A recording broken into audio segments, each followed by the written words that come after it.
မင်္ဂလာဦးဆောင်စေခြင်းအစီအစဉ်တစ်ခုမှာအမျိုးသမီးတစ်ယောက်ကရှေ့ကကောင်လေးကိုမထေမဲ့မြင်ပုံစံနဲ့မင်းမြတ်နေပါတယ်မင်းကလင်းမော့ဆိုတာလားလို့မေးတဲ့အခါကောင်လေးကဟုတ်ပါတယ်ကျွန်တော်ပါဒေါ်လေးဝမ်ကမိတ်ဆက်ပေးလို့အဝတ်စားလာဆောင်တာပါလို့ရင်းရင်ကြေးပြန်ဖြေပါတယ်အဲ့ဒီနောက်မင်းကလေးကမင်းရဲ့အခြေအနေတွေကိုပြောစမ်းပါဦးလို့ထပ်မေးတဲ့အခါလင်းမော့ကသူကားဝတ်ရှော့မှာနေစားလို့ကြောင်းလာစာက3500ပဲရပြီးအိမ်လည်းမရှိကားလည်းမရှိစုဆောင်းငွေလည်းမရှိကြောင်းအမှန်တမ်းပြောပြပါတယ်ဒါကိုမင်းကလေးကနှာခေါင်းရှုံပြီး3500ဆိုတာသူ့အတွက်အဝတ်စားတစ်ထည်ဝယ်ဖို့တော့မလောက်ဘူးလို့စော်ကားလိုက်ပါတယ်လင်းမော့ကသူပိုက်ဆံရအောင်စူးစမ်းရှာမှာပါအမြဲတမ်းဒီလိုဖြစ်မနေပါဘူးလို့ကတိပေးပေမဲ့လည်းမင်းကလေးကတော့နားမထောင်ပါဘူးနေစားလို့တဲ့သူကများသူနဲ့လာပြအဝတ်စားဆောင်ရဲသေးတယ်မင်းကိုမင်းမှန်နဲ့ပြန်ကြည့်ဦးငါနဲ့တန်လို့လားငါကအိမ်ရှိကားရှိတဲ့သူကိုပဲရှာမှာမင်းလို့ဆင်းရဲသားကတော့အဝေးကိုမြင်မြင်လွင့်သွားလိုက်ဆိုပြီးအဆက်ခွဲပါတယ်တစ်ဖက်ကမင်းကလေးရဲ့စော်ကားမှုတွေကြောင့်လင်းမော့တယောက်ရင်ထဲမှာခံပြင်းနာကျင်နေရပေမဲ့လည်းအောင်အီးတိခံနေရပါတယ်အဲ့ဒီအချိန်မှာပဲအဖြူရောင်ကဝင်နဲ့ကြောက်ရှင်လာပါတဲ့နတ်သမီးလေးတစ်ပါးလို့စူဝန်လီကရောက်ရှိလာပြီးငါရေးစားကိုဝေဖန်ဖို့မင်းမအရေးချင်းရှိလို့လားလို့ကြားဖြတ်မေးလိုက်ပါတယ်စူဝန်လီကိုမြင်လိုက်ရတဲ့အခါစောစောကစော်ကားနေတဲ့မင်းကလေးကအလွန်လန့်သွားပြီးဥက္ကဋ္ဌစုကဘာလို့ဒီကိုရောက်နေတာလဲသူကဥက္ကဋ္ဌရဲ့ရေးစားမှန်းမသိလို့ပါလို့တုံတုံရင်ရင်တောင်းပန်ပါတယ်စူဝန်လီကတော့စိတ်ပြီးအလက်ပြက်နဲ့ထွက်သွားငါမျက်စိရှိကနေအမြန်ဖယ်ဆန်းလို့မောင်းထုတ်လိုက်ပါတယ်စော်ကားခဲ့တဲ့မင်းကလေးထွက်သွားပြီးနောက်မှာတော့စူဝန်လီကလင်းမော့ကိုပြုံးပြီးကြည့်လိုက်ပါတယ်စောစောကအာနာစရာကြီးမင်းကိုကူညီပြီးဖြည့်ရှင်းပေးလိုက်တာလန့်သွားလားလို့မေးတဲ့အခါလင်းမော့ကမလန့်ပါဘူးကျေးဇူးများကြီးတင်ပါတယ်မဟုတ်ရင်သူတကယ်ပဲမျက်နှာပူစရာကြီးဖြစ်နေတော့မှလို့ဆိုပြီးသူ့နာမည်လင်းမော့ဖြစ်ကြောင်းမိတ်ဆက်ကစူဝန်လီရဲ့နာမည်ကိုပါမေးလိုက်ပါတယ်စူဝန်လီကလည်းသူ့နာမည်ကိုပြောပြပြီးအချိန်လည်းမစောတော့လို့ပြန်ဦးမယ်နောက်မှအခွင့်ရေးရရင်ကျေးဇူးဆက်ပါဦးမယ်လို့နှုတ်ဆက်ပြီးထွက်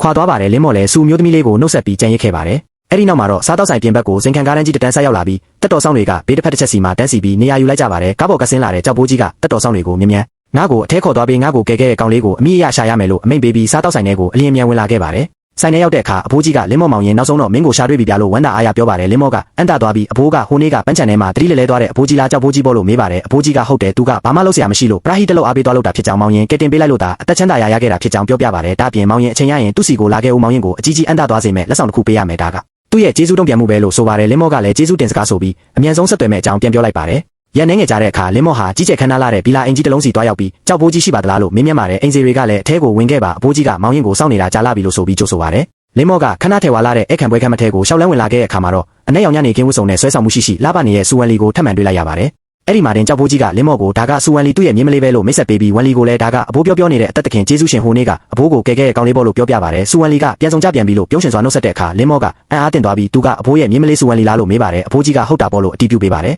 လင်းမော့ကစူမျိုးသမီးလေးကိုမင်္ဂလာပါလို့နှုတ်ဆက်ပြီးအရင်နှစ်ခေါက်ဆုံးလုံးကကိုမိတ်ဆက်ဖို့အချိန်မရလိုက်ကြောင်းပြီးတော့ပြီးခဲ့တဲ့ဘက်ကသူ့ကိုကူညီပေးခဲ့တဲ့အတွက်လည်းကျေးဇူးတင်ကြောင်းပြောပါတယ်ကြောက်ပိုးကြီးကလည်းလင်းမော့ကိုစိတ်ထားကောင်းပြီးတတိရှိတဲ့ကောင်းလေးတစ်ယောက်မို့တိတ်တဘောကြကြောင်းချီးကျူးပြီးအခုဘာလုပ်နေလဲလို့မေးပါတယ်လင်းမော့ကအဘိုးကြီးကိုသူ့မှာအခုထိအတီးတကျအလုံးမရှိသေးရဲ့နေစားလုပ်လေးတွေလုပ်ရင်းပဲဝမ်းရည်ကိုဖြည့်ရှင်းနေရကြောင်းအမှန်တိုင်းဖြေပါလေဒါကိုကြတော့စူဝန်လီကသူ့ကုမ္ပဏီမှာအထူးလက်ထောက်တစ်ယောက်လိုအပ်နေတာနဲ့အတော်ပဲမို့လာလို့ဖို့ကန့်လန့်ပြီးစိတ်ပြက်စေမှာမဟုတ်ဘူးလို့ပြောပါတယ်လင်းမော့ကအန်တာသွားပြီးသူ့ကိုကုမ္ပဏီမှာအထူးလက်ထောက်သွားလုပ်ခိုင်းတာလားလို့မေးပါတယ်ပြီးတော့စူမျိုးသမီးလေးရဲ့စေတနာကိုကျေးဇူးတင်ပေမဲ့သူကလက်ထောက်လုပ်မျိုးတစ်ခါမှမလုပ်ဘူးလို့ဘာမှလည်းမတက်ကြောင်းအလုပ်တွေလွဲချော်ပြီးကိစ္စတွေကိုနှောင့်နှေးသွားစေမှာစိုးရိမ်ကြောင်းညင်းပယ်ဖို့စူးစမ်းပါတယ်ဒါပေမဲ့စူဝန်လီကလင်းမော့ကိုစိတ်မပူဖို့အလုပ်ကုန်လုံးကိုသူကိုယ်တိုင်တင်ပေးမှာမို့လို့ခက်ခဲစေမှာမဟုတ်ကြောင်းဖြောင်းပြပါတယ်ဒါကကျေးဇူးစိတ်ုံတင်မကပဲမင်းရဲ့အကူအညီကိုသူတကယ်လို့ရှိလို့မို့သဘောတူလိုက်ပါတော့လို့တောင်းဆိုပါတယ်ကြောက်ပိုးကြီးကလည်းလင်းမော့ကိုသဘောတူလိုက်ဖို့ဝန်လီရဲ့ကုမ္ပဏီကိုစိတ်ချလက်ချသွားဖို့အဘိုးရှိနေတဲ့ရွေးဘသူမှမင်းကိုမနှဲရဲတယ်လို့ဘသူမှလည်းမင်းကိုအကြက်ကင်ရဲမှာမဟုတ်ဘူးလို့အားပေးပါတယ်အဲ့ဒီအချိန်မှာပဲလင်းမော့ရဲ့စိတ်ထဲမှာအရင်ကပင်ပန်းစင်းရဲစွာအလုပ်ကျန်းလုပ်ခဲ့ရပြီးလူတကာကနှိမ်ချစော်ကားတာလက်ညှိုးထိုးတာခံခဲ့ရတဲ့တိတ်ဆိုးတွေကိုပြန်လည်မြင်အောင်လာခဲ့ပါတယ်ကောင်းလေးကစိတ်ပိုင်းဖြတ်လိုက်ပြီးကောင်းပါပြီသူသဘောတူပါတယ်စူမျိုးသမီးလေးလို့ပြောပါတယ်မင်းနဲ့အဖိုးကြီးရဲ့ယုံကြည်မှုကိုမပြတ်ကွက်စေရပဲအရာရာကိုအကောင်းဆုံးဖြစ်အောင်စူးစမ်းပြီးယုံကြည်မှုကိုအမိအယဆုပ်ကင်သွားပါမယ်လို့ကတိပေးပါတယ်စူဝန်လီလည်းတိတ်ကောင်းတာပဲလို့ဆိုကမနဲ့ပြန်ကြရင်သူ့ရဲ့လက်ထောက်ကိုလင်းမော့စီဆက်သွယ်ခိုင်းလိုက်မယ်လို့ပြောပါတယ်ကြောက်ပိုးကြီးကလည်းတတိရှိတဲ့မြေးလေးကိုနောင်ကြရင်စူးစမ်းပြီးလှုပ်ဖို့နဲ့မင်းရဲ့အနာဂတ်က